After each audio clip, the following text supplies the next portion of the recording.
Bien, je vous propose qu'on reprenne nos travaux, s'il vous plaît. On a déjà un tout petit peu de retard.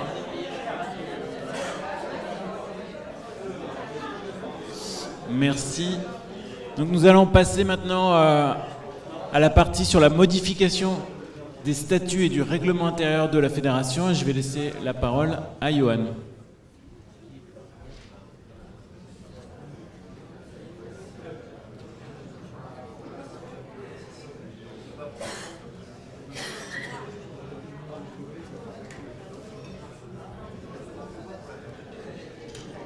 Bien. Donc comme vous le savez, s'il vous plaît, on est parti pour une séquence de 13 votes. Alors au début on avait choisi 4, on aurait pu faire 300, on a trouvé un juste milieu à 13. Donc je sais que tous les regards sont actuellement tournés vers ce 18-9 qui n'est pas un très bon début de match, mais un match n'est jamais terminé jusqu'au dernier point. Donc on va quand même encourager les filles par la pensée, tout en se concentrant bien évidemment sur le sujet de l'après-midi. Hop là. Pascal, je n'arrive... Oui.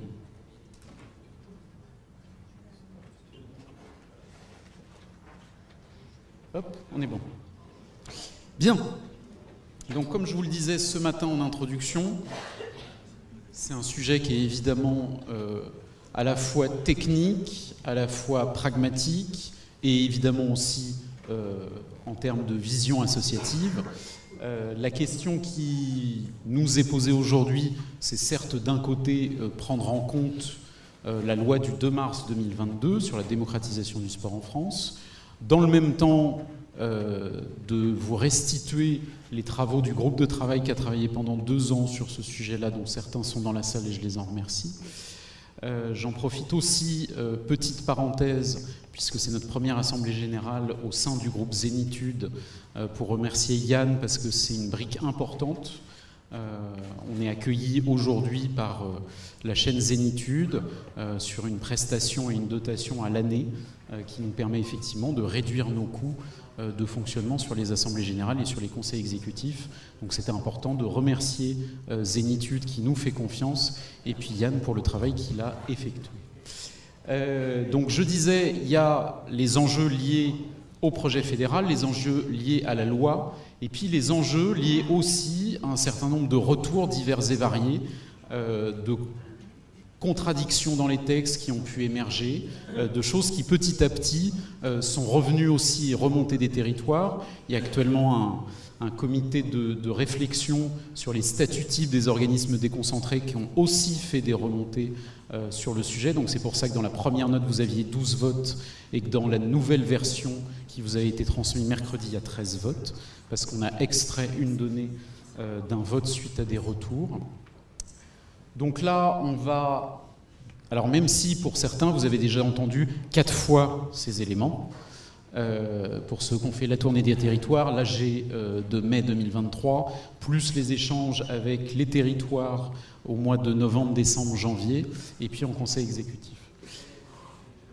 Il y a des choses pour autant qui ont évolué, puisque à l'époque on présentait des grands principes et que maintenant vous avez des textes qui vous ont été fournis il y a 1 mois, des textes sur lesquels d'habitude vous aviez donc chaque modification en bleu, c'était l'usage, sur des modifications qui étaient plus ponctuelles. Là on est allé sur des modifications en profondeur d'un certain nombre d'éléments. Il y avait des sujets qui étaient traités en partie dans les statuts, en partie dans le règlement intérieur. Donc on a fusionné beaucoup d'articles, on a déplacé des articles de l'un vers l'autre, déplacé des articles vers les règlements sportifs. Donc c'est tout un ensemble de choses qui ne répondent pas que à une vision politique du développement du sport en France. Ça répond à des philosophies et des visions différentes, mais ça prend en compte surtout des réalités très différentes qui viennent aussi des retours d'expérience. Donc ces évolutions, elles touchent à plein de choses. Elles touchent à la question de l'objet social de la fédération, au comité, donc à la future instance dirigeante de la fédération, sa composition, la composition de l'Assemblée générale élective, le calendrier électoral, et puis beaucoup de choses, vous l'avez vu, il y a énormément de documentation qui vous a été fournie, pas toujours très digeste, on en a bien conscience, mais l'objectif de cet après-midi, c'est vraiment d'aller en profondeur, et donc pour ça, je suis entouré aujourd'hui donc de Jean-Christophe Breillat du Centre de droit et d'économie du sport de Limoges, que vous avez déjà vu sur des assemblées précédentes et qui a accompagné beaucoup de fédérations dans l'évolution de leur statut dernièrement. Donc il pourra répondre à un certain nombre de vos questions.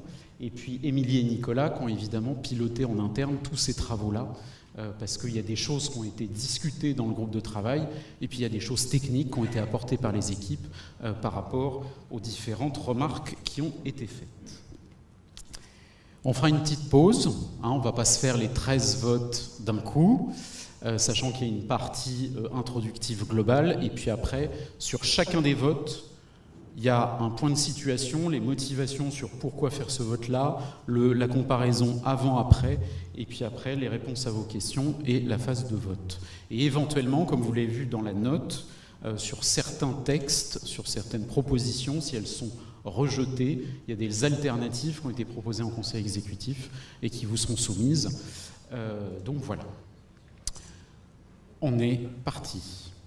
Alors, donc les enjeux, 4 principaux enjeux. L'enjeu de la loi, on en a parlé. La loi du 2 mars 2022, elle touche essentiellement à 3 points. La question de la parité au sein du conseil d'administration de la fédération et du conseil d'administration des ligues, pas des comités départementaux.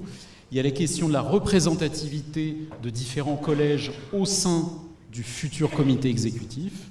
Et il y a la question de la constitution des assemblées générales. Aujourd'hui, globalement, il y a 2 collèges dans nos assemblées générales, celle des représentants régionaux des clubs, ou les représentants ultramarins des clubs, et puis les licenciés individuels.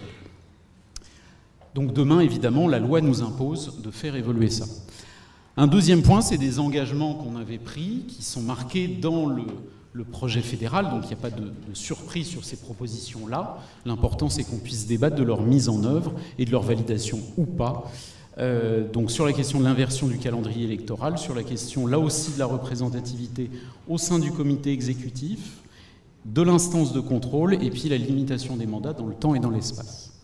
Troisième point, c'est la question de la fédération et son positionnement à la fois dans le monde du sport et dans la société française du XXIe siècle, sur des éléments de langage et en particulier sur la question de l'objet social, pour arriver à parler à l'ensemble de nos partenaires, à l'ensemble de nos licenciés et pas qu'à une partie. Et puis, je le disais, il y a un point important de simplification sur lequel il y a des fusions d'articles, des déplacements d'articles, des changements de dénomination, l'introduction de la question du genre, puisque dans les statuts et dans le règlement intérieur, tous les noms de fonctions sont au masculin, et donc on pouvait faire le choix, à chaque fois qu'il y a un nom de fonction, de mettre le nom masculin, le nom féminin. On a fait un autre choix, qui est celui qui a été fait par le CPSF, donc le Comité paralympique et sportif français, dont on s'est inspiré, pour dire que l'ensemble des noms de fonction étaient pris dans leur généralité. Il ne fallait pas prendre le masculin comme des fonctions spécifiquement dédiées aux hommes. Et puis, il y a une évolution sur la question des commissions, puisqu'il y a des commissions qui nous sont imposées par le Code du sport, tout ce qui relève du disciplinaire, des commissions litiges, des commissions d'appel, la commission de surveillance des opérations électorales, la commission éthique et déontologie, et puis une nouvelle commission qui vient de la loi, qui est la commission des sportifs de haut niveau. Donc, petit retour sur le calendrier. Le groupe de travail il a été lancé en février 2022, donc avant la promulgation de la loi sur la démocratisation du sport en France, avec des acteurs à la fois de la fédération, des territoires, des salariés, des bénévoles et puis aussi des personnes extérieures. Donc le 2 mars 2022, il y a 2 ans jour pour jour, cette loi est sortie, après plusieurs mois de travail évidemment et d'interaction avec les acteurs du monde du sport.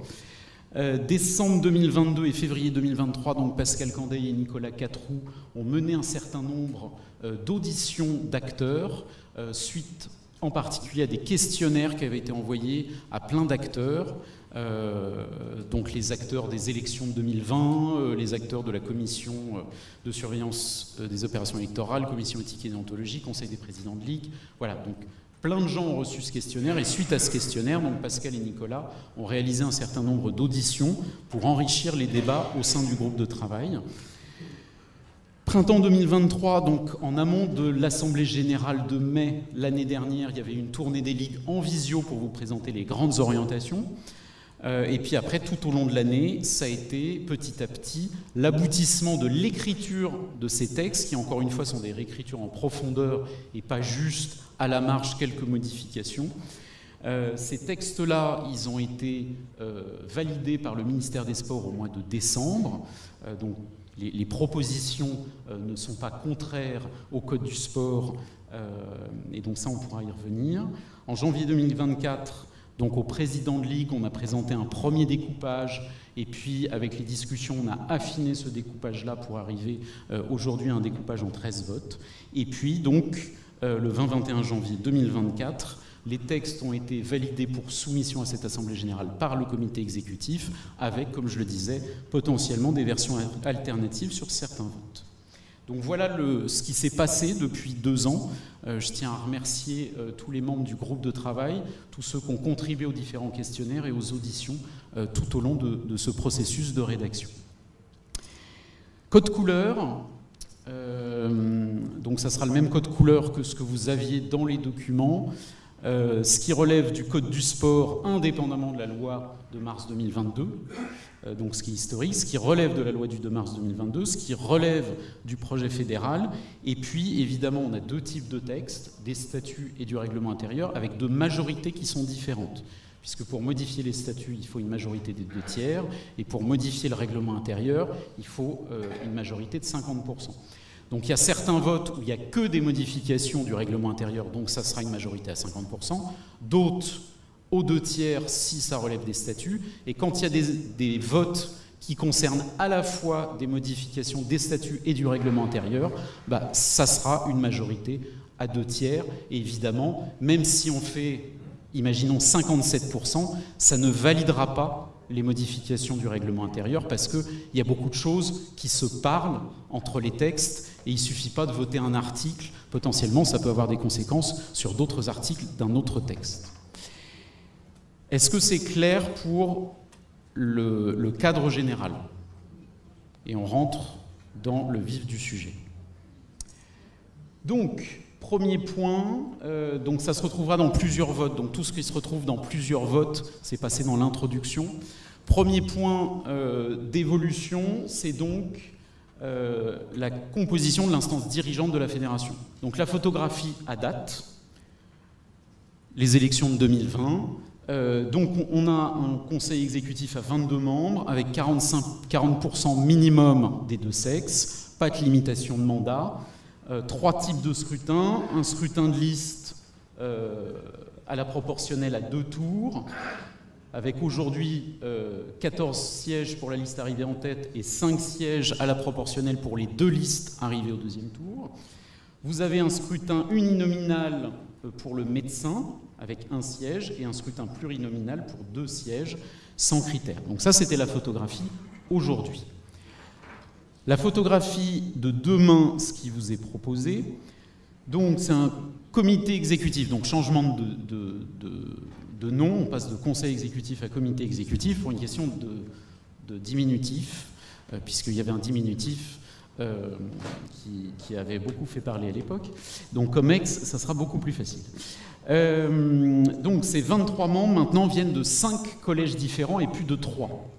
Donc les 5 collèges, le scrutin de liste, le scrutin uninominal du médecin, ça ne change pas. Et puis après, les 3 qui viennent de la loi du 2 mars 2022, avec un collège des athlètes de haut niveau, un collège des officiels techniques et un collège... alors, dans la loi, c'est marqué arbitre et entraîneur. Nous, on a tenu à associer tous les officiels techniques et pas que les arbitres. Et puis sur des entraîneurs avec un certain nombre de critères. Là-dedans, la parité maintenant doit être exacte à une personne près. Hein. Évidemment, sur 23 membres, on ne peut pas avoir une parité absolue, même si, et je tiens à le préciser, on n'a pas pris en compte dans ces réflexions-là les gens qui se déclarent non-binaires. Voilà. Peut-être qu'un jour, la loi nous imposera aussi de tenir compte de ça. Donc là, on doit avoir une parité à une unité près. Et par contre, les collèges spécifiques, donc les personnes à qualité, donc les 4 collèges médecins, SHN, officiels techniques et entraîneurs, ne doivent pas représenter plus de 25% du nombre total du comité exécutif. Donc là, on a fait le choix, donc vous voyez, ils sont 5 personnes à qualité, donc ça veut dire que le conseil exécutif devait être composé d'au moins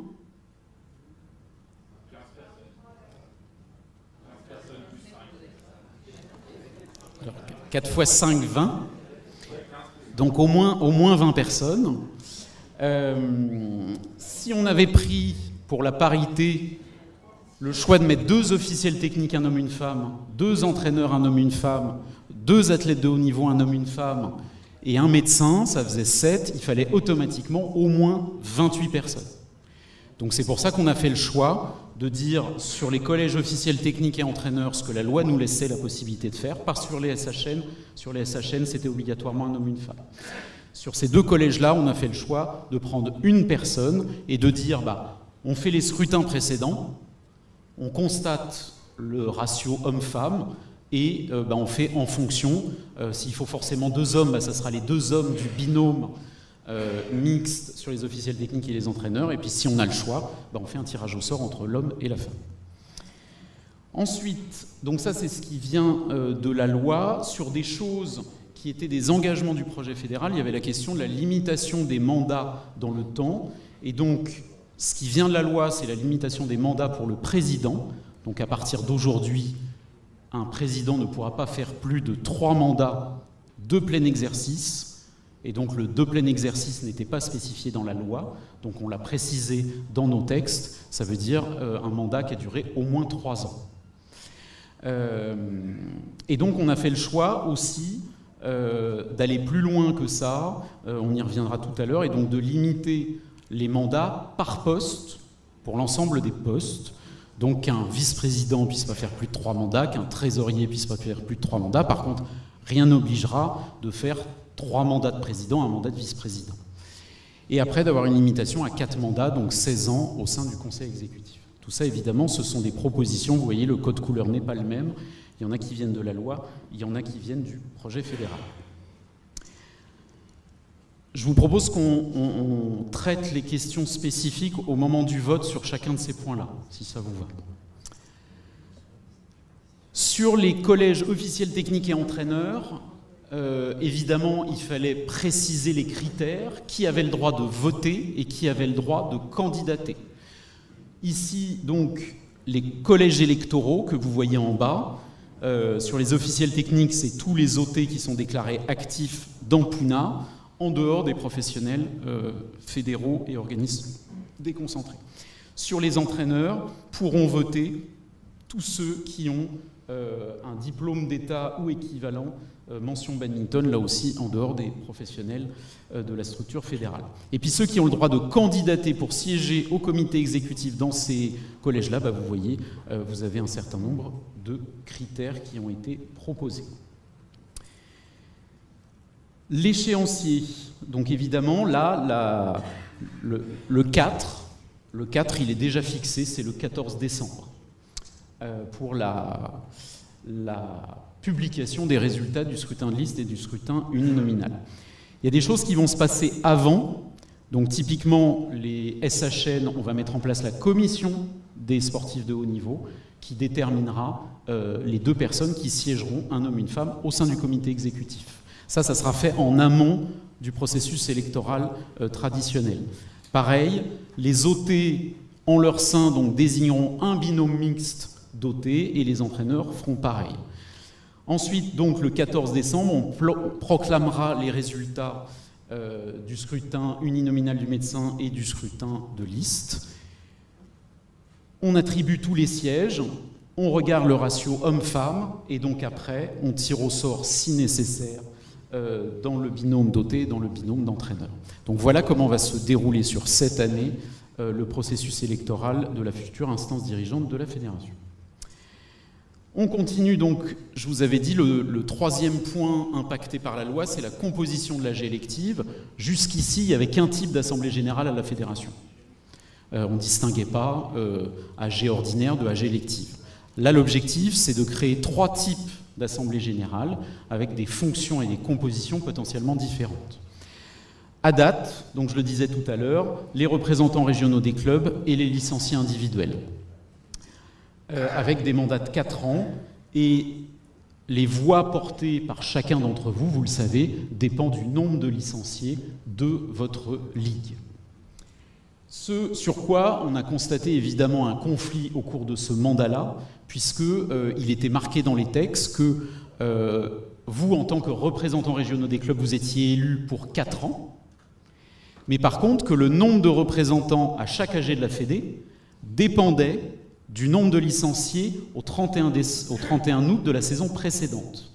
Comme vous le savez, année Covid, au 31 août 2021, on n'était plus que 138 000, donc beaucoup moins que ce qui était le cas au 31 août 2020.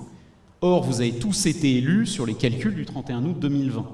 Et donc, si on avait suivi les textes, on se retrouvait dans un conflit, puisque d'un côté, vous avez été élus pour 4 ans, et d'un autre côté, il fallait désélire certains d'entre vous parce que vous deviez être moins nombreux, puisqu'il y avait moins de licenciés.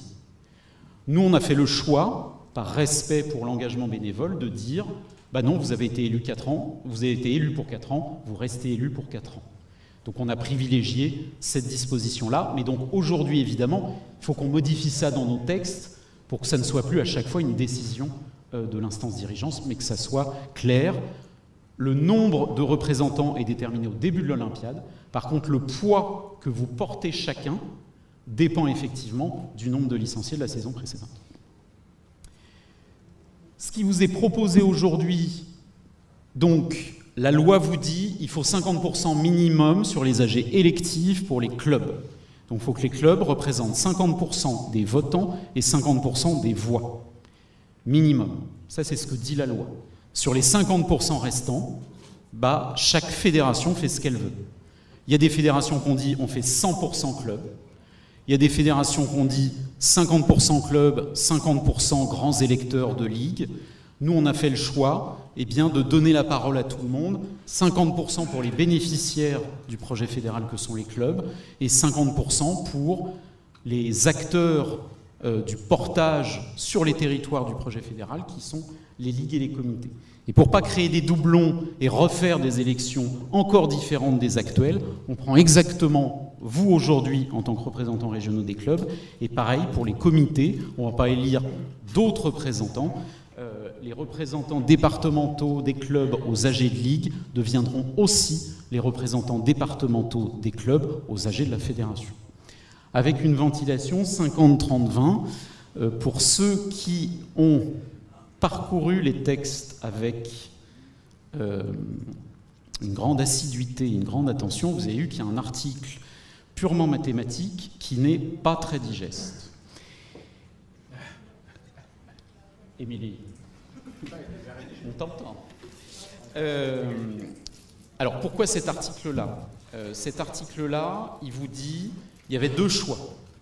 Soit, avant les élections, on vous donnait à chacun un poids électoral, soit on disait, allez, tout le monde vote, et au moment de l'AG, on regarde qui effectivement a voté, et on calcule les poids de chacun après le vote.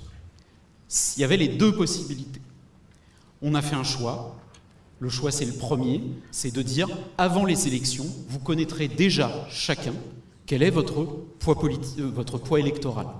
Et pas le faire a posteriori, parce que typiquement, s'il y a un club qui vote sur les 2000, évidemment, on ne le souhaite pas, mais s'il y a un club qui vote pour les 2000, si on faisait le deuxième choix, ce club-là, lui tout seul, représentait 50% du résultat final. Donc on va calculer ça, effectivement, on donne un poids à chacun, et puis s'il n'y a qu'un club qui vote, il a 1 sur 50%.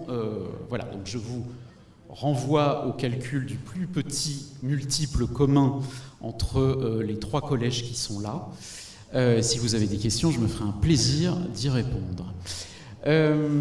Sur les évolutions Sur la durée des mandats, donc on l'a dit 4 ans pour les représentants régionaux, les représentants départementaux étaient passés en élection tous les 1 an. Ça, c'était une disposition de la réforme des statuts de 2020. Les retours qui nous ont été faits, c'est que c'est très galère de tous les ans penser à faire les élections. Donc du coup, on est repassé sur un mandat de 4 ans. Le vote ne se fera pas en séance plénière comme ça. On ne va pas faire venir 3000 personnes juste pour mettre un bulletin dans l'urne. Donc ça sera un vote électronique sur plusieurs jours pour permettre, selon les fuseaux horaires, selon la disponibilité des uns et des autres, eh bien, de pouvoir voter sur 3 jours, s'il faut 3 jours. Sur le poids électoral des clubs, alors au début on voulait un club égale une voix, ça le code du sport ne le permet pas, il faut que le poids électoral reflète d'une manière ou d'une autre et tienne compte du nombre d'adhérents. Donc on a séparé en deux, puisque la moyenne globalement c'est 100 adhérents par club dans le badminton français. On a proposé ceux qui sont en dessous de 100 adhérents ont une voix, ceux qui sont au-dessus de 100 adhérents ont 2 voix. Et sur proposition de mes prédécesseurs que j'ai consultés, on a rajouté une voix bonus pour mettre en valeur les labels fédéraux et donc les clubs qui rentrent dans cette démarche-là. Et donc il y a une voix supplémentaire pour valoriser les labels EFB et EcoBat.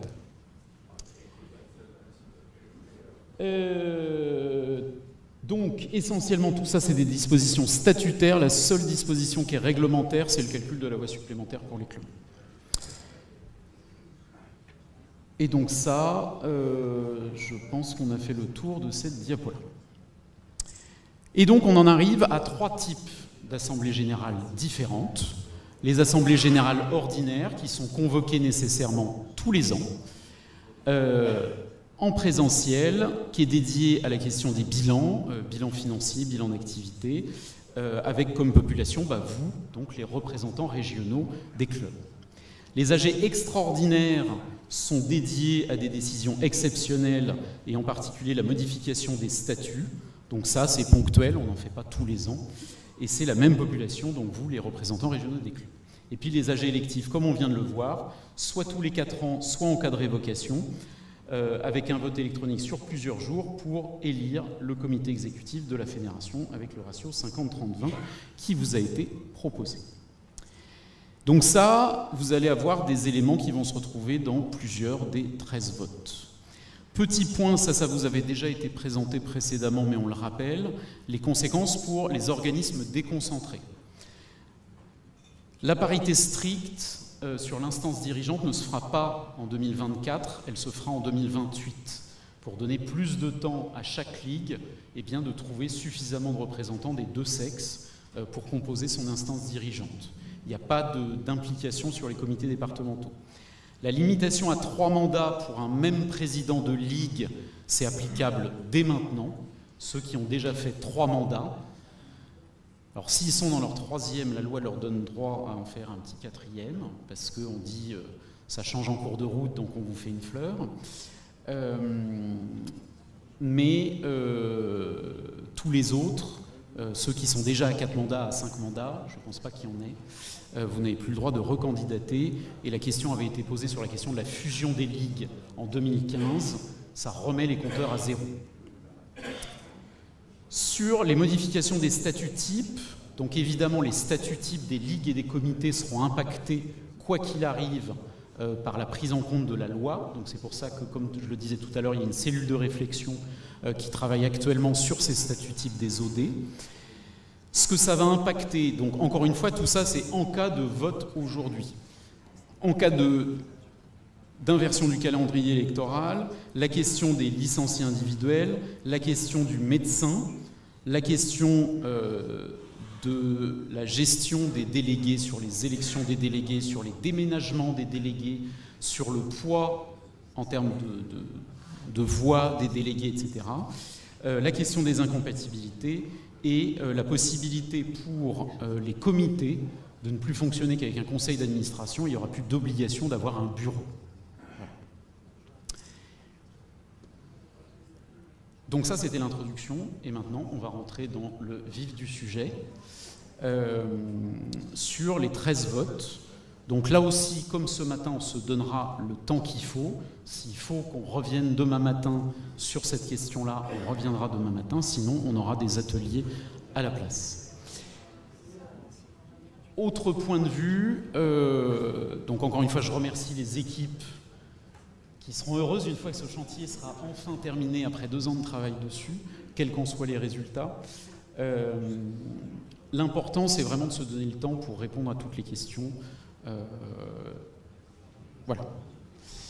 On attaque donc par ce qui sera le vote numéro 8 de cette Assemblée Générale. Oui, Thierry, je vais te donner la parole une fois que j'ai présenté cette diapo-là. Et donc après, vous aurez la possibilité de poser toutes les questions que vous voulez. Donc, la question des licenciés individuels, donc, qui a soulevé énormément de questions et d'incompréhensions sur la proposition qui vous est faite aujourd'hui. Aujourd'hui, on parle donc du statut particulier qu'avaient les licenciés individuels dans la fédération, qui était différent de tous les autres licenciés. Puisque aujourd'hui, à la fédération, vous aviez donc ce collège des licenciés individuels, et donc il y a 2 personnes, en l'occurrence donc aujourd'hui Pierre-Emmanuel qui est présent, Jean-Marc qui était présent ce matin, mais qui ne pouvait pas être avec nous cet après-midi. Donc ces 2 personnes, elles représentent les 24 licenciés individuels à la fédération. On a fait les calculs, il y en a 72 dans les ligues, 98 dans les comités, sachant qu'à la fédération, les licenciés individuels, c'est essentiellement des membres de commission à qui on prend une licence parce que c'est des gens extérieurs, mais il y a aussi des professionnels de la fédération, des élus, et puis aussi évidemment des officiels techniques et des personnalités qui ne souhaitaient pas être dans un club et qui souhaitaient être à la fédération. Donc là aujourd'hui on parle de ces 24 licenciés individuels et de leurs 2 représentants au sein de l'Assemblée Générale. Donc on a entendu beaucoup de choses sur le fait que c'est la fin des licenciés individuels et qu'on ne pourra plus avoir des licenciés individuels. Ça n'est absolument pas le cas. Là, c'est juste la suppression du collège électoral des licenciés individuels aux assemblées générales. C'est tout. Les licenciés individuels, ils continueront d'avoir les mêmes droits que n'importe quel licencié de la fédération, c'est-à-dire candidater pour être dans le conseil d'administration de sa ligue, de son comité ou de la fédération. Ils pourront candidater, voilà, un licencié individuel de ligue peut toujours être le représentant de sa ligue aux AG de la fédération. Donc là-dessus, il n'y a rien qui change. La seule chose qui change, c'est que dans un souci de simplification, parce que vous l'avez vu, les élections fédérales vont être une usine à gaz avec les différents collèges, et donc on s'est dit, ce collège-là, on le retire dans un souci de simplification et dans un souci de représentativité, puisque nous sommes une fédération de clubs et que ce sont des représentants de clubs qui siègent au sein de l'Assemblée Générale. Donc la licence individuelle existera toujours à la fédération. Et maintenant, on passe aux questions. Donc Thierry avait levé la main le premier. Voilà, merci. J'aimerais vous faire une proposition concernant l'ensemble de ces votes, et j'aimerais juste expliquer un petit peu ma proposition. Nous sommes aujourd'hui soumis à des votes qui vont engager notre fédération et l'avenir de celle-ci. Certains des changements proposés ne souffrent d'aucune discussion, car nous sommes tenus à respecter la loi du sport, comme tu l'as dit, Johan. Cependant, dans votre projet présenté aujourd'hui à cet AG, il y a d'autres propositions qui découlent d'une vision particulière de la gouvernance d'une fédération sportive. Ces propositions sont portées par une équipe dont le président a annoncé son intention de ne pas poursuivre son engagement après décembre 2024.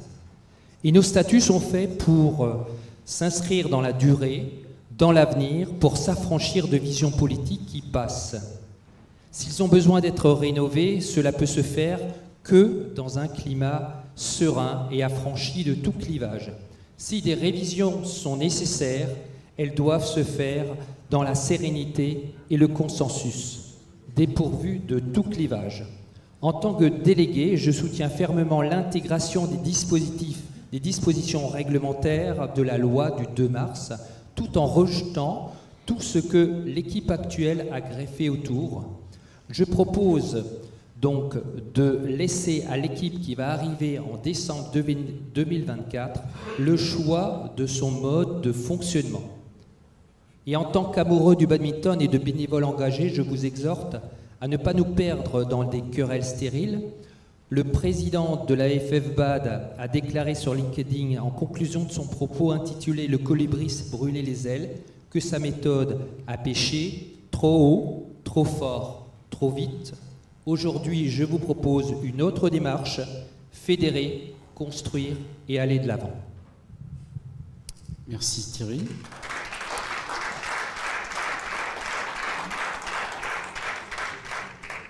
Comme je l'ai dit, tu m'autorises un droit de réponse, puisque tu me cites. Effectivement, dans une démarche de totale transparence vis-à-vis de vous, vis-à-vis du badminton, vis-à-vis de tous les gens avec qui j'ai pu travailler dans le badminton et dans le monde du sport en général depuis 4 ans, à partir du moment où nous avions pris cette décision de la partager à tout le monde et de ne pas faire durer le suspense, parce que c'est effectivement de la transparence qu'on considérait vous devoir. Effectivement, en annonçant qu'on ne se représente pas, on aurait pu tout laisser tomber et ne rien porter. Ce que tu décris comme la volonté politique d'une équipe, voire même d'un seul homme, si on la porte, c'est parce qu'on considère que c'est pour le bien du badminton et certainement pas pour notre bien à nous. Moi, je ne vous demande pas aujourd'hui de voter pour nous faire plaisir. Je demande aujourd'hui de tenir compte de l'intérêt général, de tenir compte de retour des territoires sur un certain nombre de dysfonctionnements observés dans ces statuts. Non, je ne suis pas d'accord avec toi, Thierry. Il n'y a pas que la retranscription d'une vision politique dans les 13 votes qui sont là. Il y a des choses qui sont du pragmatisme simple, dont on profite de cette occasion qui nous est donnée. Ces 2 ans de travail, c'est pas juste là, on vous sort un truc à la va-vite en fin de mandat. C'est 2 ans de travail, de gens d'horizons très différents qui ont accepté de travailler sur ce texte-là. Et je trouve que ça serait leur manquer de respect de dire « Ah bah, ça vient de Johan, donc on vote contre ». Je trouverais ça dommage. Maintenant, évidemment, la démocratie s'exprimera et on la respectera. Est-ce qu'il y a des questions sur les licenciés individuels spécifiquement? Alors, nous avons Gilles et Pierre-Emmanuel. Je ne sais pas qui a levé la main le premier. Moi, je n'ai pas de question, j'ai juste une question de forme. Est-ce que c'est le président de séance qui reprend la présence de séance? Parce que là, on a une question directe à la tribune où on répond, quoi. Ça peut devenir illisible, hein. C'est pas pour Johan. Donc c'est juste dans la forme, comment on présente les choses, quoi. C'est le président de séance qui gérera tous les votes, comme il l'a fait ce matin.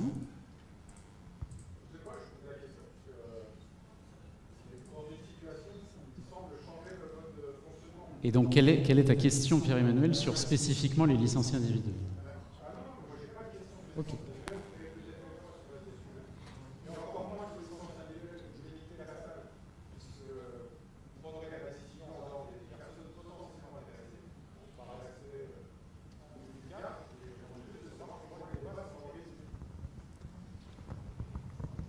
Donc, Sylvain, je te laisse distribuer la parole.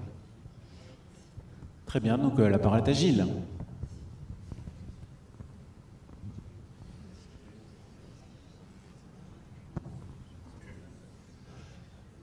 Oui, Johan Gilles Castillon, représentant l'Occitanie, mais également élu à la Fédération.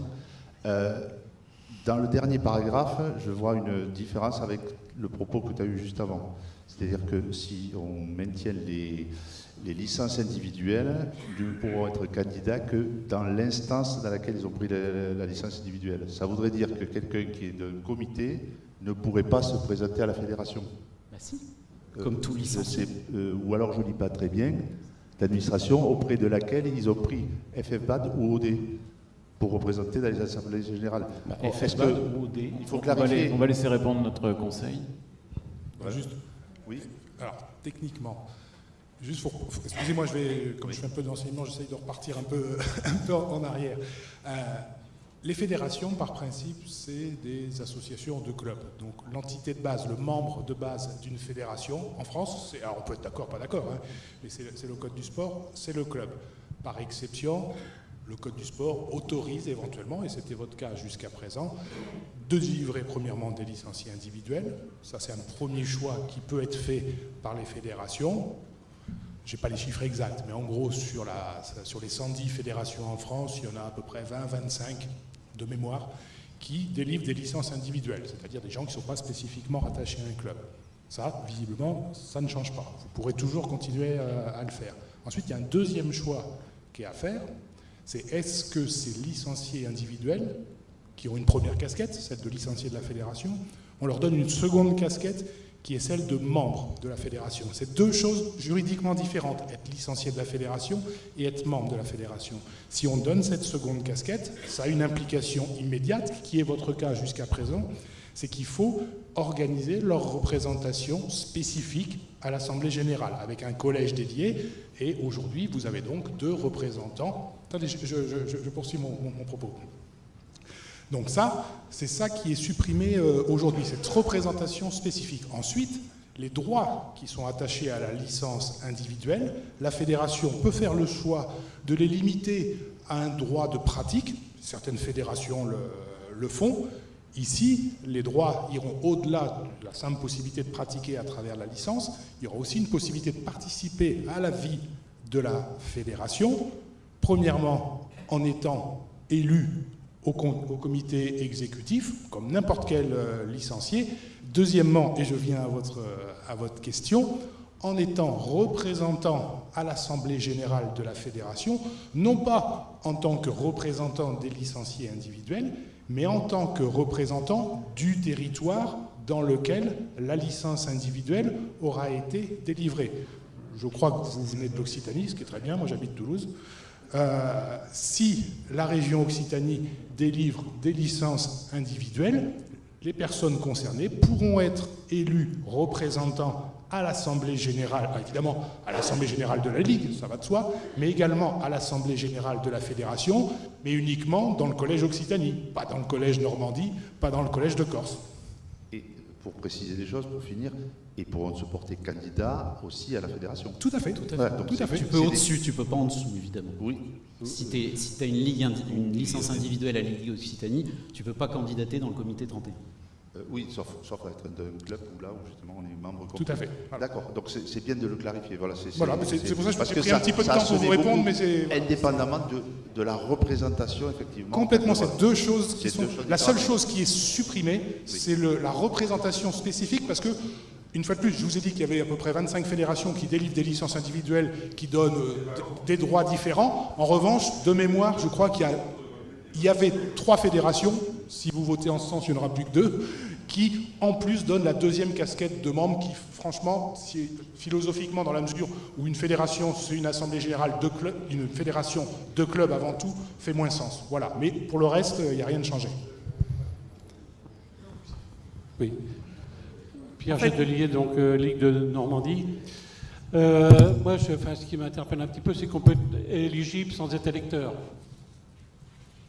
Parce qu'effectivement, un licencié individuel peut être élu président d'une ligue sans être électeur, puisqu'il n'aura pas, en tant que licencié individuel, bien évidemment, il n'aura pas le droit de vote. Oui, mais enfin, si moi, enfin, bon, je ne suis pas licencié de la Fédé de badminton, mais si je l'étais et qu'il me prenait l'envie d'être candidat au comité exécutif, je ne suis pas pour autant membre de l'Assemblée générale. Donc il y a une distinction entre la qualité d'électeur et la qualité d'éligible qui est de fait et qui n'est pas impactée par cette modification. C'est particulier quand même. Pas du tout. Enfin, pardon, mais c'est dans la quasi-totalité. Vous n'avez aucune fédération où l'intégralité des licenciés, je ne parle pas des clubs, hein, l'intégralité des licenciés sont électeurs. Ça n'existe pas. Non, mais c'est le contraire. Là. C'est-à-dire qu'on peut être éligible sans être électeur. Oui, mais enfin, comme toujours. Enfin, aujourd'hui, oubliez la réforme d'aujourd'hui. Aujourd'hui, tous les licenciés de la fédération sont éligibles, mais tous les licenciés ne sont pas électeurs. Non, mais ils appartiennent à un collège quand même. Et bien sûr. Oui, mais sauf qu'ils pourront l'être au travers de la représentation indirecte des ligues et des comités départementaux. Donc je vois, enfin, ben si.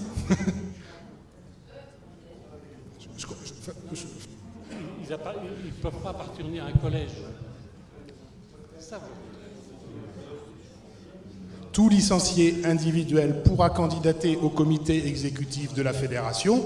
Tout licencié individuel, comme tout licencié de club, n'est pas nécessairement électeur. Il peut l'être par le biais de la représentation indirecte, mais enfin, voilà. Je pense qu'on ne se comprend pas, mais...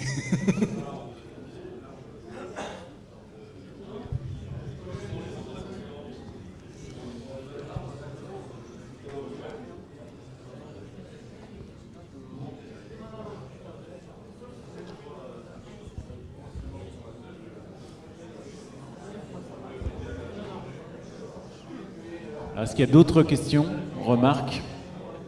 Oui? Sur ma gauche.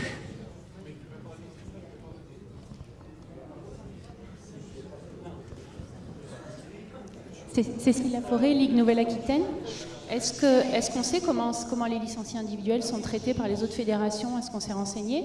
Je sais par exemple qu'au sein de la fédération de natation, ils ont un club France dans lequel sont licenciés les licenciés individuels, donc des dirigeants, etc.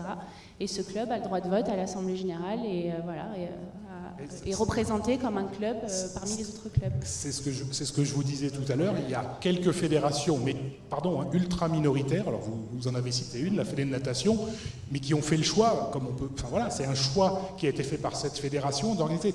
Mais vous avez des fédérations où les licences individuelles représentent un volume qui justifie peut-être, je ne connais pas honnêtement les chiffres précis de la Fédé de natation, mais qui justifie peut-être un traitement différent. Mais c'est... Excusez-moi, il y a un monsieur qui bouge. Que... Non, mais ça semble un point crispant, donc il y a peut-être une solution. Honnêtement, alors, pour avoir fait... c'est très immodeste ce que je vais dire, mais quelques statuts de Fédé et quelques assemblées générales de fédération, c'est généralement pas un point de crispation. Ce qui peut être un point de crispation, c'est est-ce qu'on supprime complètement ou pas les licences individuelles? Parce que je comprends qu'il y a certaines personnes, pour des raisons d'indépendance, qui souhaitent être licenciées en dehors d'un club. Donc ça, si vous décidiez de supprimer complètement les licences individuelles, ce qui est parfaitement votre choix, et ce qui est le choix de à peu près 70 fédérations, je peux comprendre que ce soit un point de crispation. Mais le côté représentation spécifique à l'Assemblée générale, pardon, mais pour moi, c'est pas réellement un sujet. On a une question devant. Bonjour, c'est bon. Laurence Lequedic, Ligue Île-de-France. Si je comprends bien, moi je suis un peu stupéfaite, je constate que les licenciés individuels représentent 12 personnes, alors que les autres élus représentent potentiellement 210 000 divisé par 23. C'est ça? C'est disproportionné. Leur poids est disproportionné quand même par rapport à la représentativité qu'ils ont.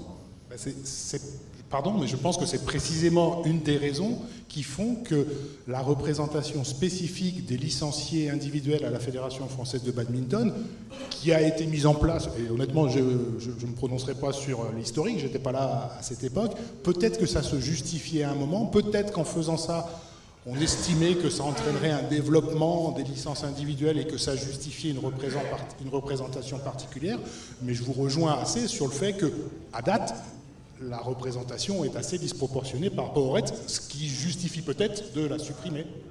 Merci. Y a-t-il d'autres questions, remarques? Nous allons pouvoir passer au vote. Je vous demanderai de bien vouloir vous reconnecter.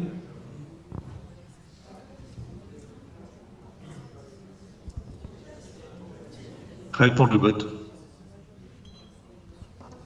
Bien, on vous laisse une petite minute pour vous reconnecter tous. Et donc ce vote numéro 8 portera sur le retrait des licences individuelles des membres de la FFBAD Donc c'est une modification statutaire qui nécessite une adoption à la majorité des 2/3 des suffrages exprimés. Les abstentions ne seront pas prises en compte dans le calcul de la majorité et le vote demeure secret, comme nous l'avons décidé ce matin.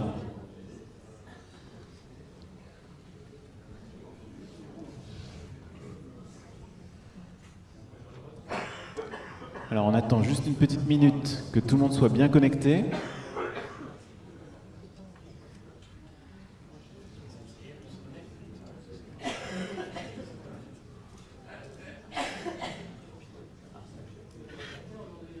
Et donc le vote est ouvert.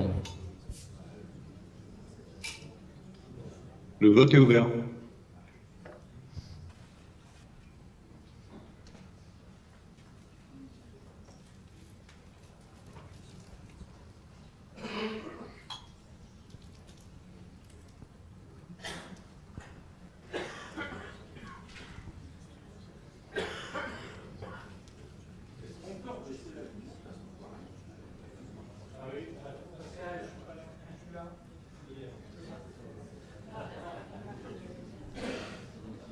Il manque un votant.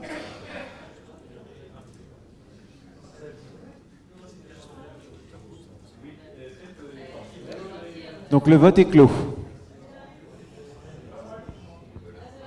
Le vote est clos. Donc pour 310 voix, 60,3%, contre 204 voix, 39,7%, comme il fallait les 2/3, ce vote est donc rejeté.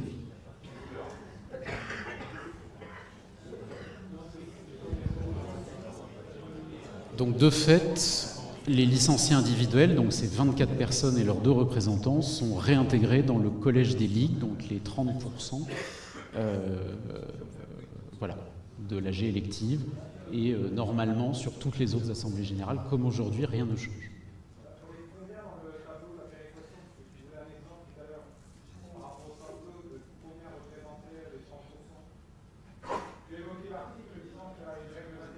Tout à fait. On vous fera le calcul, là je ne vais pas le faire de tête.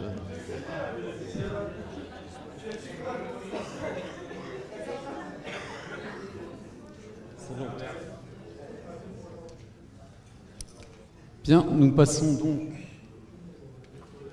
au point suivant. Ah, mais du coup, il faut peut-être rallumer les néons du fond. Là.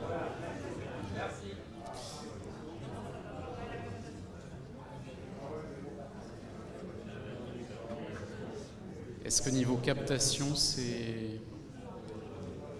Non, ça va encore ? Ça marche.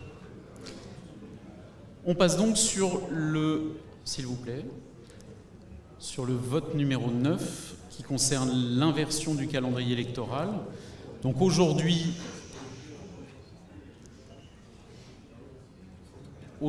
comme vous le savez, les AG de comité, les AG électives de comité doivent se tenir au plus tard 3 semaines avant l'AG de la Ligue, l'AG élective de la Ligue. Puis l'AG élective de la Ligue doit se tenir au plus tard 1 mois avant l'AG élective de la Fédération, et l'AG de la Fédération doit se dérouler avant le 31 décembre, suivant les Jeux Olympiques et Paralympiques. Donc nous, en l'occurrence, ça doit être avant le 31 décembre 2024. Les motivations de cette proposition-là, qui était dans le projet fédéral, donc encore une fois, il n'y a pas de surprise au fait qu'on vous le présente, tenait à un certain nombre de points. Le fait que ça permet ensuite aux AG de ligue et aux AG de comité de faire leurs élections en toute connaissance du projet fédéral qui aura été validé selon la liste qui aura été élue. Pour ceux qui ne seraient pas pris sur les élections à la fédération, ils pourraient candidater ensuite sur les élections dans les ligues, puis ensuite dans les élections dans les comités. Et puis, ça permet aussi d'avoir des votants qui ont vécu l'Olympiade, qui ont un vécu, plutôt que d'être avec des gens potentiellement nouveaux, dont le premier acte sera de voter comme c'était le cas aujourd'hui pour le projet fédéral. Donc ce qui vous est proposé, c'est juste de l'inverser. Donc de toute façon, l'AG élective de la fédération, ça on n'a pas le choix, c'est avant le 31 décembre 2024, suivi des AG des ligues, suivi des AG des comités. Donc évidemment, la question principale sur ce point-là, c'est la question des élus actuels qui ont pris un engagement jusqu'en 2024. Donc évidemment, s'ils veulent s'arrêter en 2024, on n'interdit à personne d'arrêter en 2024. Chaque bénévole est maître de son engagement. Par contre, il y aura, quoi qu'il arrive, des élections en 2025. C'est tout ce que ça change. Ceux qui veulent arrêter, ils arrêtent maintenant. Ceux qui veulent faire un an de plus, ils font un an de plus. Mais quoi qu'il arrive, si cette disposition est votée, il y aura des élections en 2025 dans les ligues et dans les comités. Est-ce qu'il y a des... Vas-y, Sylvain. Y a-t-il des questions, des remarques sur ce point? Oui, à gauche. On a Jean-François, puis Cécile.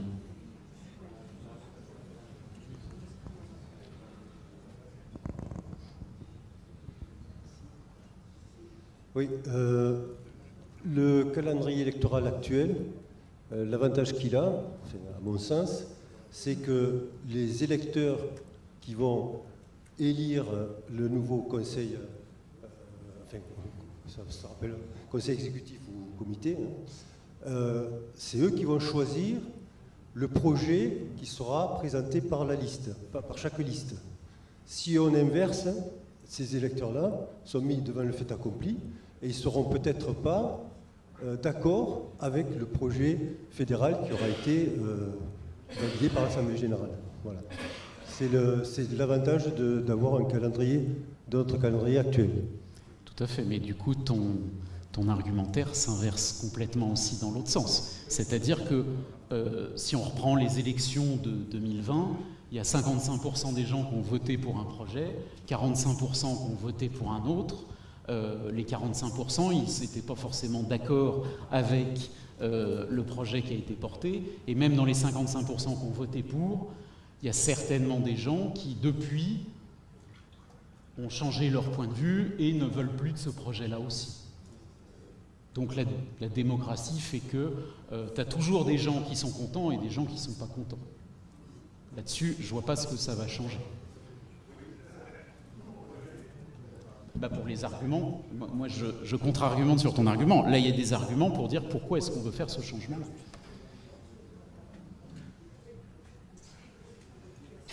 On avait Cécile sur la gauche.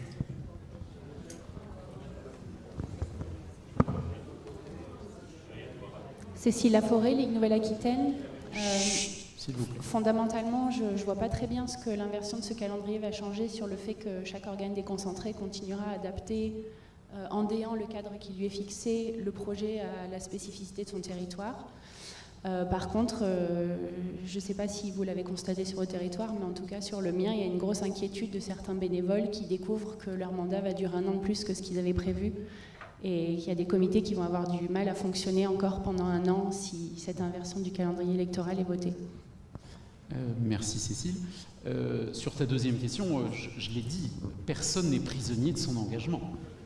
C'est pas parce que leur mandat, il y a plein d'ailleurs d'élus de comités qui ne font pas forcément 4 ans, qu'en font 3, qu'en font 5, qu'en font 6. Il n'y a pas de... encore une fois, chacun est libre, donc ça ne sera pas un souci. Sur par contre le premier point, encore une fois, chaque ligue, chaque comité a une autonomie associative. Dans le même temps, dans les statuts de la fédération, les organismes déconcentrés sont là pour décliner le projet fédéral dans leur territoire, sauf que le projet fédéral, au moment de leurs élections, ils ne le connaissent pas. Donc là, on apporte juste une donnée supplémentaire qui fait que chacun sera libre de s'engager en toute connaissance de cause et pas être prisonnier d'un projet qui a été fait après eux. On avait une remarque sur la droite. Oui. Raphaël Herzog, Auvergne-Rhône-Alpes. Je voulais quand même qu'on clarifie aussi l'interaction avec les élections des délégués pour les différentes AG, donc qui sont de fait électeurs pour l'AG élective. Pour le moment, les AG électives des comités des ligues sont avant, ce qui veut dire que c'est à ce moment-là aussi qu'on change l'ensemble des personnes qui sont amenées à voter à l'AG de la fédération. Donc c'est des nouvelles têtes, ou potentiellement des nouvelles têtes, s'il y avait un peu plus de turnover entre nous, qui vont se prononcer, choisir le projet à venir sans avoir l'historique, sans connaître peut-être même les personnes. Je trouve potentiellement un avantage de la nouvelle formule dans la mesure où c'est des gens qui ont déjà vécu l'Olympiade actuelle qui choisissent la suite pour plus de continuité. Donc moi j'y vois si on me confirme bien ce point de vue-là, c'est un avantage important que vous n'avez pas mis en avant, je trouve, dans votre argumentaire et qui mérite d'être mentionné.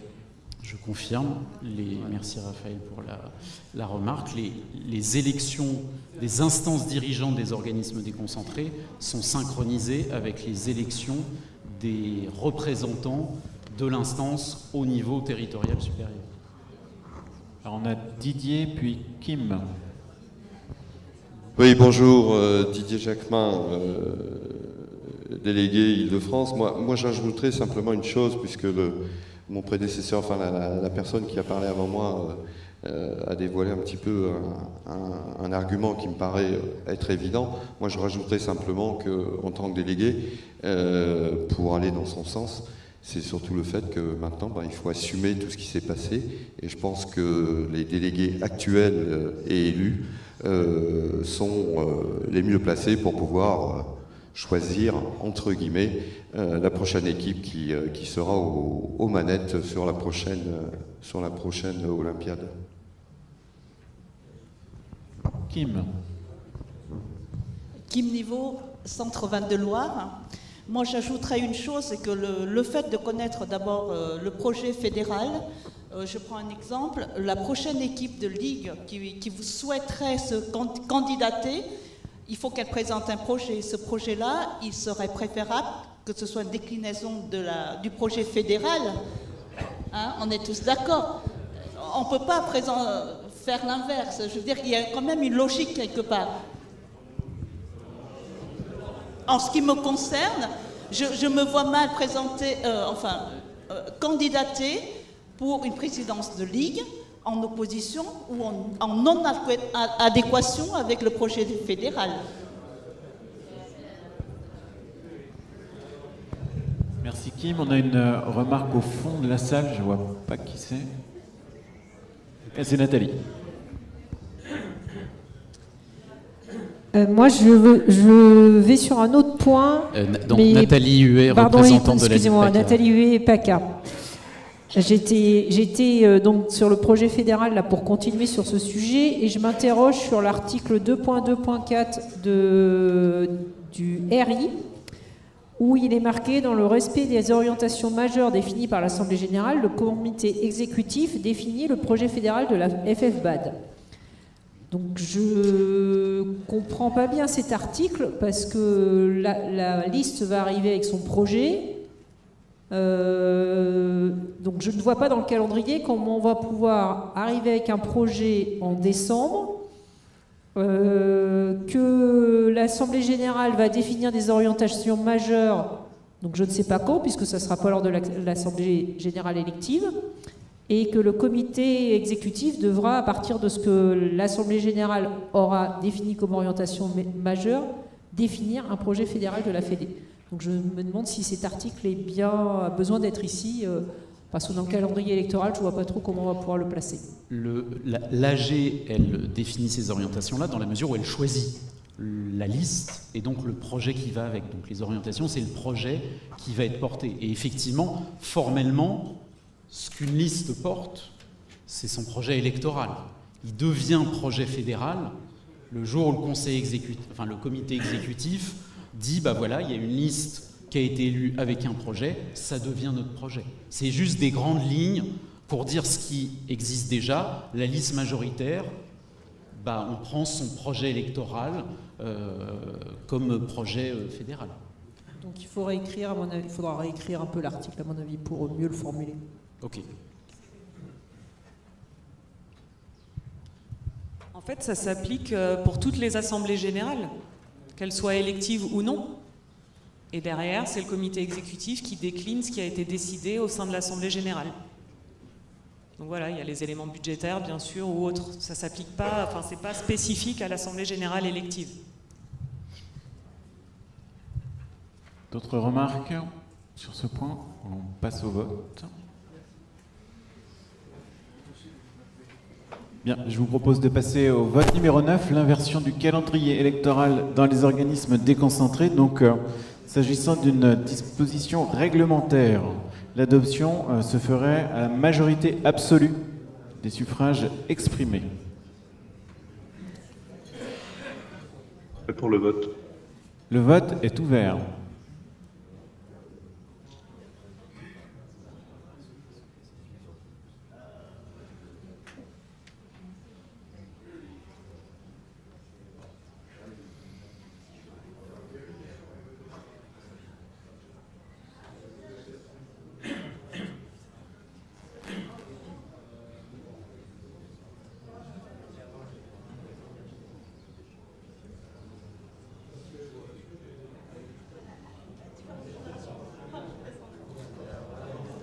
Bien, il manque 5 personnes.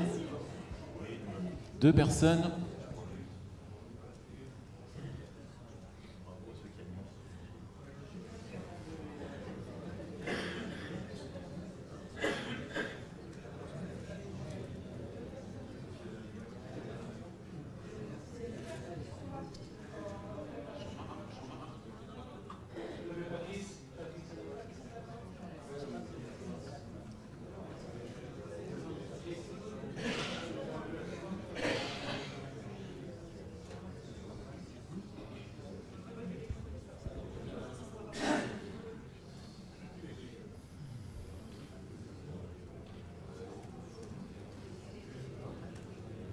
Bien, le vote est clos.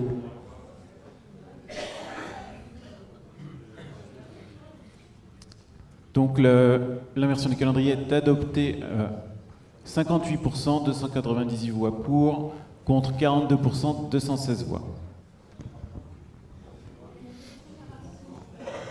Ouais, j'ai juste une précision, Julien Lafay, Ligue des Hauts-de-France. Il me semble que tu avais dit que quand c'était statut et règlement, c'était aux 2 tiers. Et sur la slide précédente, c'était marqué en haut que c'est statut et règlement. Modification des statuts et du règlement, donc là, ça devrait être les 2 tiers. Non, mais ça c'est le nom de toute l'après-midi, ça. Okay. Oui, pardon, c'est le nom de toute l'après-midi, vous aurez ça sur toutes les diapos. Donc là, c'était bien une modification réglementaire. On passe au vote numéro 10. Donc là, qui répond à un certain nombre d'attentes des territoires. Vous êtes beaucoup, durant cette Olympiade-là, à avoir eu des comités défaillants, faute de bénévoles, et donc il y avait une forme de tutelle qui était mise en place, mais en dehors de tout cadre réglementaire ou statutaire, et donc cette disposition qui mixe là pour le coup, Julien, des statuts et du RI. Donc là, le but, c'est d'intégrer le fait que, voilà, en cas de dysfonctionnement constaté d'un organisme déconcentré, il y a un certain nombre d'outils à disposition pour, par exemple, mettre sous tutelle, qui est une des options de ce texte. Donc là, c'est vraiment juste quelque chose qui est ressorti des retours de terrain et une demande du terrain. Y a-t-il des remarques, des questions sur ce point?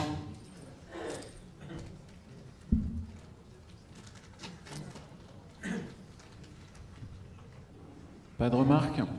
On va passer au vote. Vote numéro 10, validation des modalités d'action en cas de dysfonctionnement constaté des organismes déconcentrés. Donc c'est une adoption à la majorité des 2 tiers des suffrages exprimés et les abstentions ne sont toujours pas prises en compte dans le calcul de la majorité. Le vote est ouvert.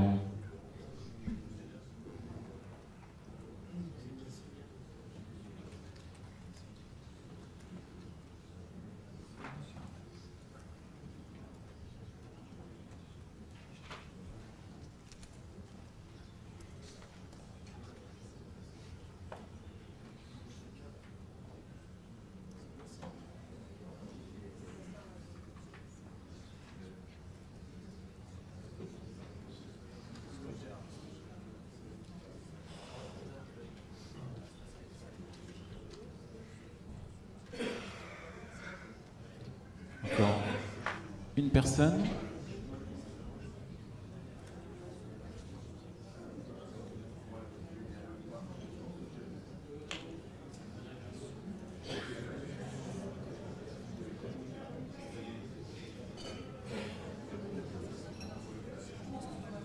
Le vote est clos.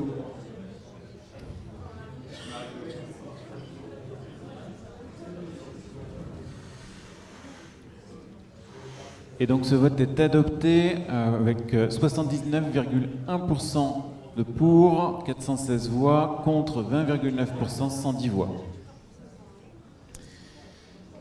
Merci. On passe au vote numéro 11. Composition de l'Assemblée générale des comités départementaux. Donc ça aussi, on a eu un certain nombre de signaux sur les affluences des AG de comité, la difficulté parfois d'atteindre des quorums, et donc dans un souci de simplification, de dire que les assemblées générales des comités allaient se composer des présidents de club ou un représentant qui porte l'ensemble des voix selon le nombre d'adhérents du club. Donc c'est une procédure de simplification. Alors on a une question, une remarque de Nathalie.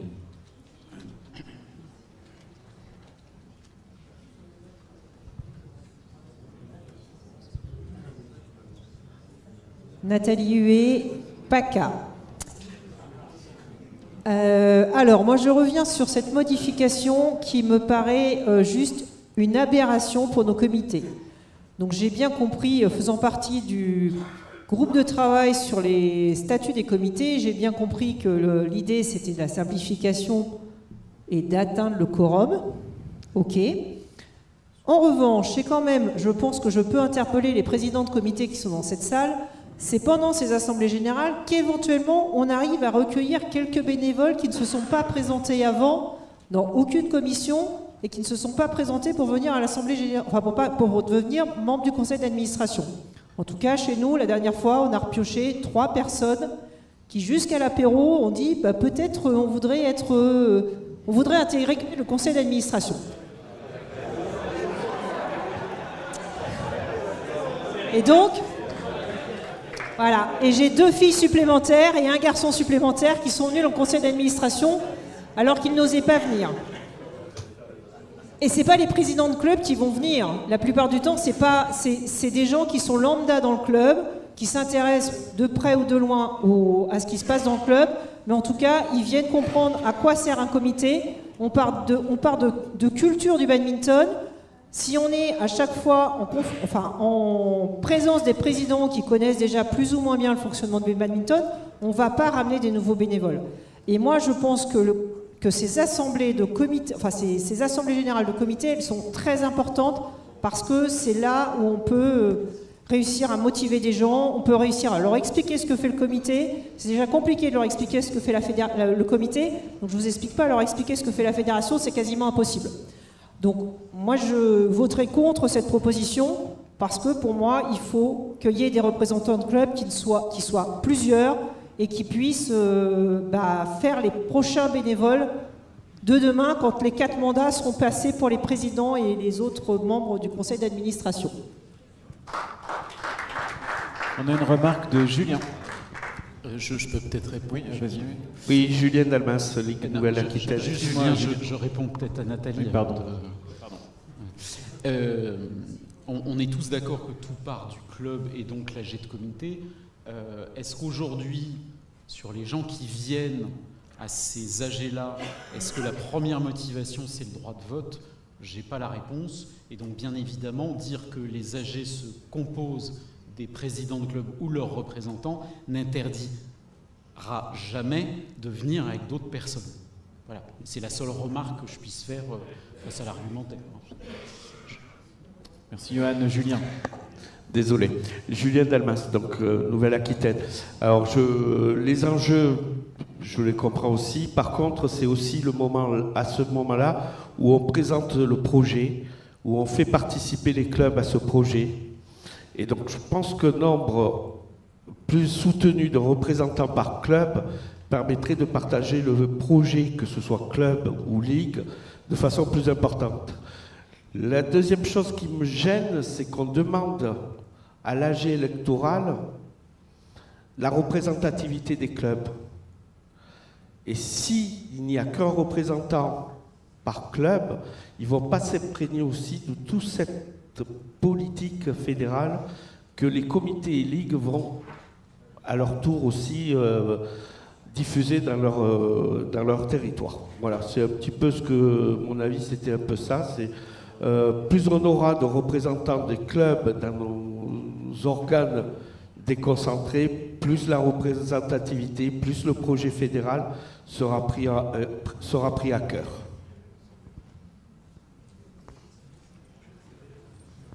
Merci Julien.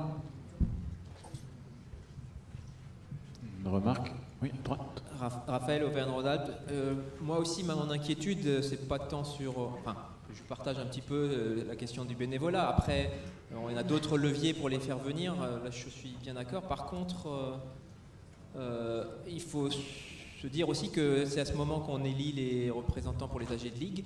Et en général, on le fait avec les présents. C'est rare qu'on formalise un appel à candidature avant et qu'on le communique largement. Donc si on restreint encore plus, même sans le vouloir, hein, parce qu'il y a forcément des clubs qui se contentent de faire le strict minimum. Et si on baisse le minimum, par effet, même avec toutes nos incitations qu'on peut faire, même en mettant un joli buffet ou apéro après, il y a quand même des risques qu'on soit moins nombreux à ces AG. Et qu'a fortiori, ça soit encore des présidents de clubs qui sont déjà impliqués, qui doivent se déplacer sur l'AG de la Ligue. Alors que justement, on veut essayer de répartir mieux les responsabilités, faire que les présidents de clubs soient juste présidents de clubs et pas autre chose au-dessus. Il me semble important d'essayer d'élargir le public. Alors, voilà. Je ne sais pas si ça mérite de voter contre, mais c'est une crainte légitime, je trouve, en tout cas, pour ma part. Merci.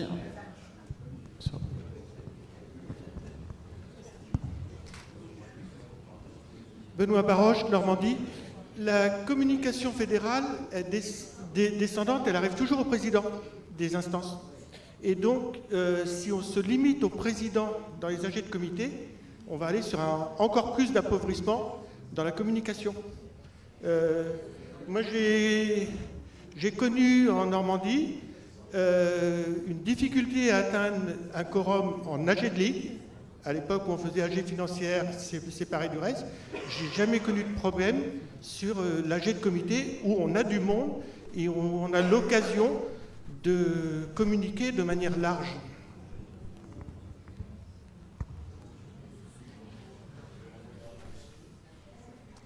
Merci. Est-ce qu'il y a d'autres remarques, d'autres questions?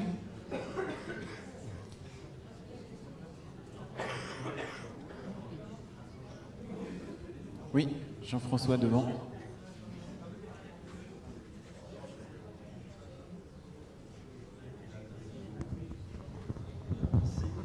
Donc Jean-François Ninat Occitanie. Je comprends l'enjeu de simplification, je suis tout à fait favorable à toute simplification sur ces statuts ou règlements intérieurs. Par contre, je voudrais attirer l'attention sur, alors c'est peut-être une spécificité de l'Occitanie, c'est que nous avons 13 départements.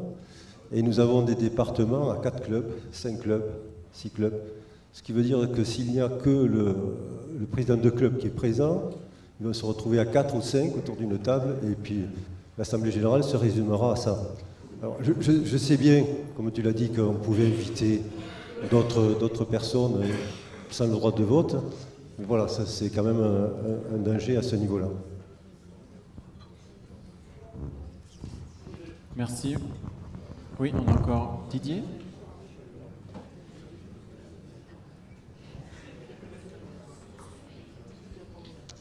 Oui. Oui, Didier Jacquemin, délégué Île-de-France. Moi, ça m'a traversé l'esprit sur... je suis un petit peu partagé sur cette modification statutaire. Par contre, rien n'empêche d'avoir un représentant au cas où il n'y a pas suffisamment de représentants du club avec des pouvoirs élargis pour permettre justement au club d'être présent et d'avoir la totalité des voix. Je vois pas bien l'importance de limiter à un seul représentant, alors que le simple fait d'autoriser des pouvoirs sur, bien évidemment limités en termes de voix, ça peut permettre justement de trouver une solution.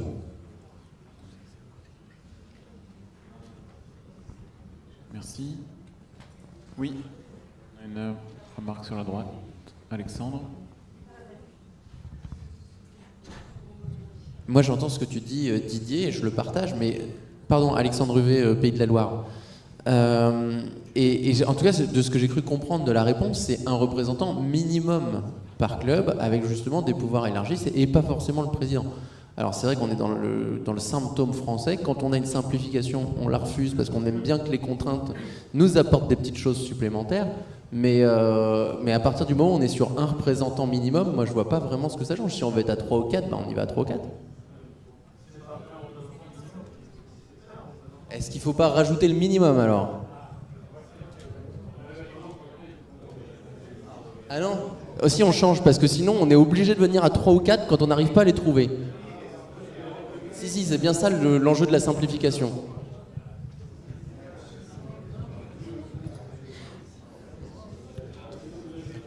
Merci Alexandre. Bien, je pense qu'on va pouvoir passer au vote.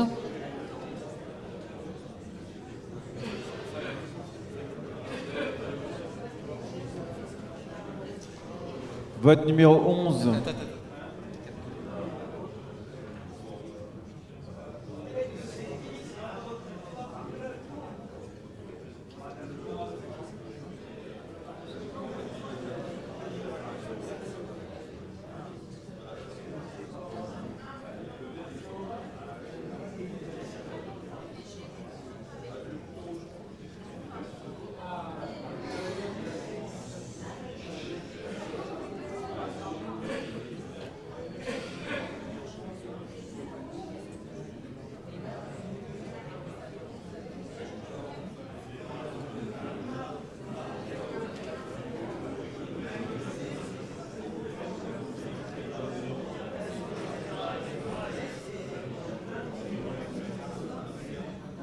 Donc le vote numéro 11, modification des statuts du règlement intérieur, non, composition de l'Assemblée générale des comités.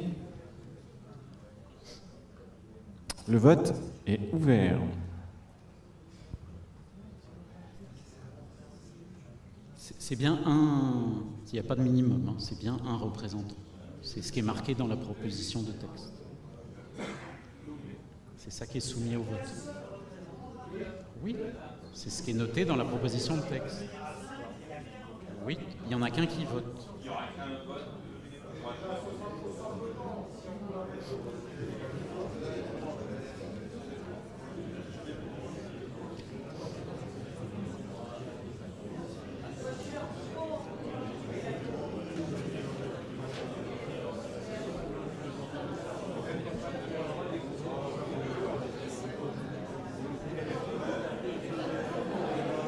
Encore 8 personnes.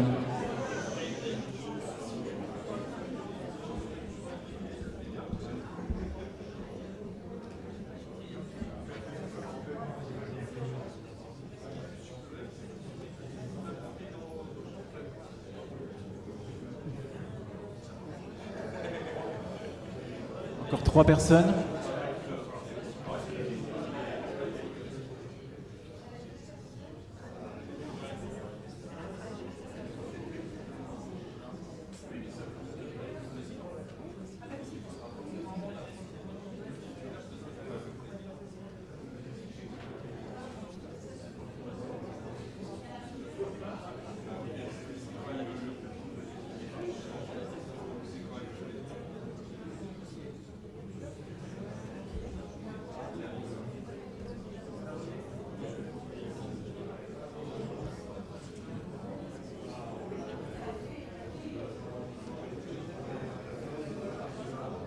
Le vote est clos.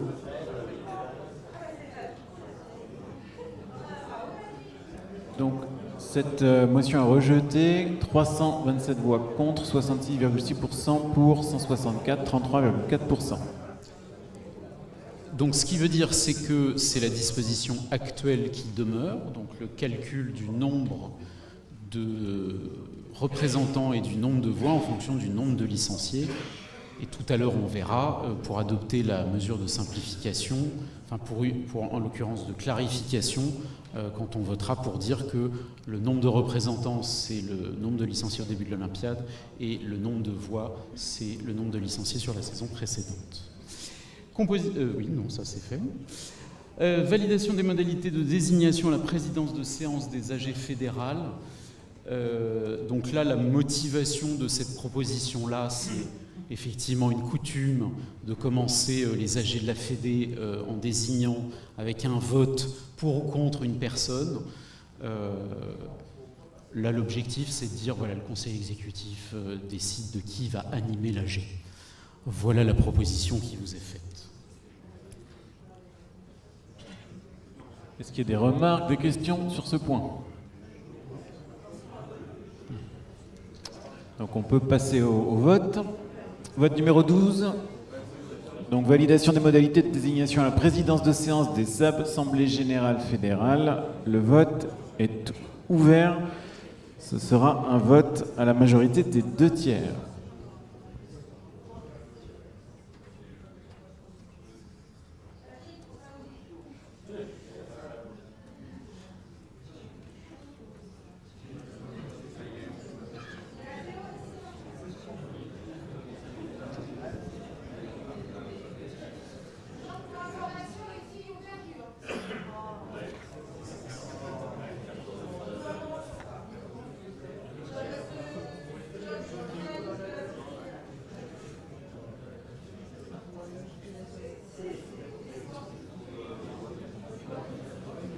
Il manque 5 personnes.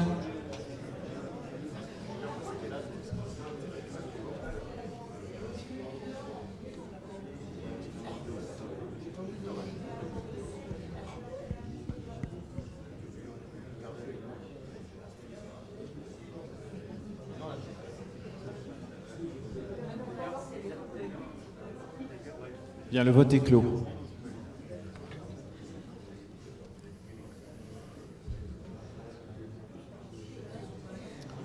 Donc cette disposition est rejetée. Est rejetée à 62,7%. 312 voix pour, mais 37,3% voix contre. Mais comme c'était la majorité des 2/3, c'est rejeté.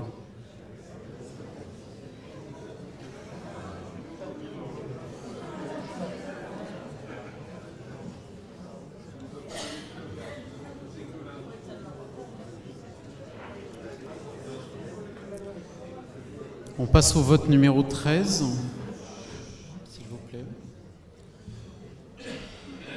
Donc le vote numéro 13 qui concerne les modalités de scrutin pour les élections fédérales. Donc ça, c'est la question du scrutin de liste, du scrutin pour le médecin. Ça fait écho à des préconisations qui ont été faites par les 2 rapports qui sont sortis récemment, donc le Comité national d'éthique et la commission d'enquête parlementaire sur le fait que pour une question de pluralité, il valait mieux introduire une proportionnelle plus large que ce qu'il y avait avant.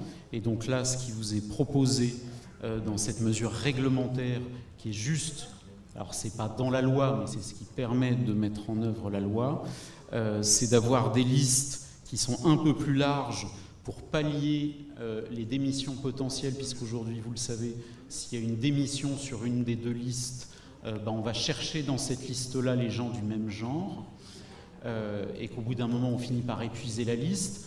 Comme maintenant, on est sur un mode électoral où si jamais il y a une démission non remplacée par quelqu'un de la liste, faut reconvoquer toute l'usine à gaz, donc tous les clubs, tous les comités, toutes les ligues.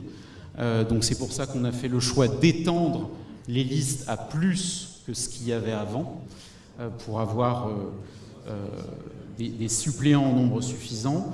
Là aussi, en termes de simplification, de passer à un tour, parce que le processus électoral va être lourd, et ce qui permet de faire une proportionnelle avec toutes les listes présentes. Si, comme en 2020, il y a 3 listes, à l'issue du premier tour, la liste arrivée en tête a 14 sièges, comme aujourd'hui, Mais sauf qu'elle n'en a plus sur la deuxième partie, la proportionnelle se fait entre toutes les autres listes. Donc s'il n'y a que 2 listes, il y aura 14 pour la première et 4 pour la deuxième. Voilà les dispositions, donc les règles, le RI, les 1.1.5 et 1.1.6, qui donc gèrent les modalités de scrutin pour les listes et les médecins. Donc juste pour rappel, la photographie de ce qu'était le conseil exécutif au début du mandat, à gauche. Donc vous aviez 17 sièges pour la liste arrivée en tête et 2 pour la liste arrivée en seconde au deuxième tour et 0 pour la liste arrivée troisième au premier tour. Et ce qui vous est proposé aujourd'hui, donc c'est 14 plus 4 plus 1 plus 2 plus 1 plus 1. Mais cette disposition-là, ce qu'on vous fait voter là, c'est uniquement le fait de faire des élections à un tour, le fait de faire des listes entre 20 et 30 personnes, et le fait, la répartition, 14 pour la liste arrivée en tête et 4 pour toutes les autres listes à la proportionnelle. Voilà le vote qui vous est proposé. Bien, avez-vous des questions, des remarques sur ces points? Oui.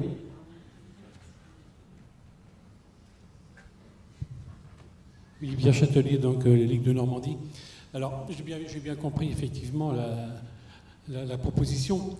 Moi, ce qui m'interpelle un petit peu, c'est qu'effectivement, on est passé de 22 à 23, sauf que dans les 23, il y a des personnes qu'on ne verra quasiment jamais, parce qu'on l'a connu par le passé, où il y avait effectivement les sportifs de haut niveau, il y avait les officiels techniques. Tous ces gens-là étaient souvent en compétition. Donc, on se met peut-être un petit peu en difficulté, peut-être qu'il aurait fallu augmenter un peu le nombre de représentants au siège, au comité exécutif. C'est effectivement déjà ce qu'on a fait par rapport aux premières propositions qui étaient faites, où on était à 21, on est passé à 23. En termes de pluralité, parce que vraiment ce que regarde le législateur aujourd'hui, c'est l'expression de la diversité des points de vue au sein des organes décisionnaires, et on voit bien que la liste majoritaire, donc le bleu foncé, gardera une majorité, parce qu'il faut évidemment une majorité pour porter un projet, mais une majorité qui sera plus faible que ce qu'on avait connu dans nos textes actuels. Et Jean-Christophe. Juste tout petit complément à ce qui vient d'être dit, pour vous donner un petit benchmark sur ce qui se fait dans les autres fédés. La plupart des fédés, effectivement, maintenant tendent vers des scrutins de liste, parce que la notion de projet, d'équipe, etc. Effectivement, sur un seul tour, parce que comme on est sur des élections maintenant qui seront à distance, matériellement, c'est beaucoup plus simple de faire sur un seul tour que sur 2. Et je voulais juste attirer votre attention sur une petite spécificité chez vous qui va dans le sens, effectivement, de la représentation pluraliste, c'est-à-dire dans les autres fédérations, et c'est parfaitement légal, c'est leur choix, une fois que la liste qui est arrivée en tête est servie, donc les 14 sièges dans votre cas, les autres sièges qui sont mis à la proportionnelle profitent également à la liste arrivée en tête, dans la plupart des autres fédérations, alors que chez vous, la liste arrivée en tête n'a pas un deuxième tour, si vous voulez. Voilà. Merci beaucoup. Y a-t-il d'autres questions? Oui. Micro pour Thierry, s'il vous plaît. Sophie? Oui.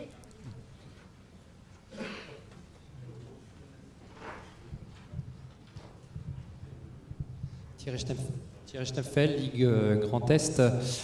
J'aurais apprécié d'avoir une représentation des ligues dans cette proposition-là. On sait que la communication vers les territoires et notamment impliquer les ligues dans les prises de décision, c'est quelque chose qui a pêché un petit peu sur ces 3 ans.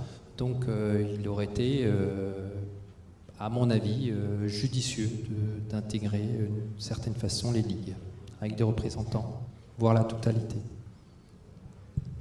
Je précise juste, Thierry, puisque tu m'en donnes l'opportunité, ça ne change pas aujourd'hui le fait d'avoir 2 représentants du CPL qui siègent au conseil exécutif, enfin au comité exécutif. Par contre, ils n'ont pas de voix dans les votes, mais on garde la représentation du CPL au sein de l'instance décisionnaire. Et si je peux ajouter, pardon, Mais à travers votre question, je comprends que vous auriez souhaité peut-être que les présidents de ligue soient de facto, de droit, membres du comité exécutif. C'est pas possible légalement. Légalement, vous ne pouvez pas, dans la configuration du Code du sport actuel, avoir de droit les présidents, qui que ce soit d'ailleurs, membre du conseil d'administration, donc chez vous le comité exécutif, ça doit obligatoirement passer par la voie de l'élection par l'Assemblée générale élective. Donc si le projet avait, et il y a des fédérations qui ont tenté, entre guillemets, de prévoir une disposition en ce sens, et ça a été retoqué par le ministère.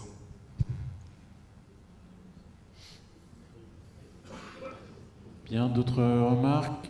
Donc je vous propose d'ouvrir le vote, enfin de voter. Vote numéro 13, validation des modalités de scrutin pour les élections fédérales. Donc c'est un vote à la majorité absolue. Le vote est ouvert.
Encore 2 personnes.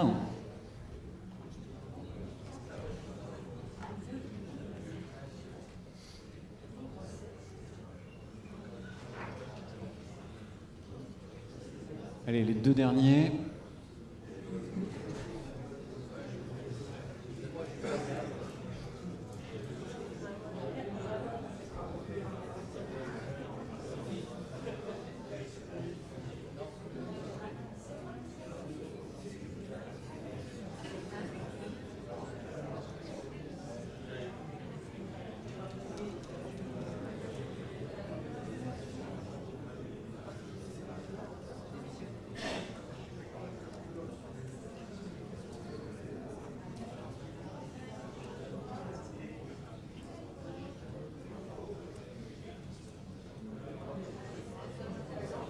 Le vote est clos.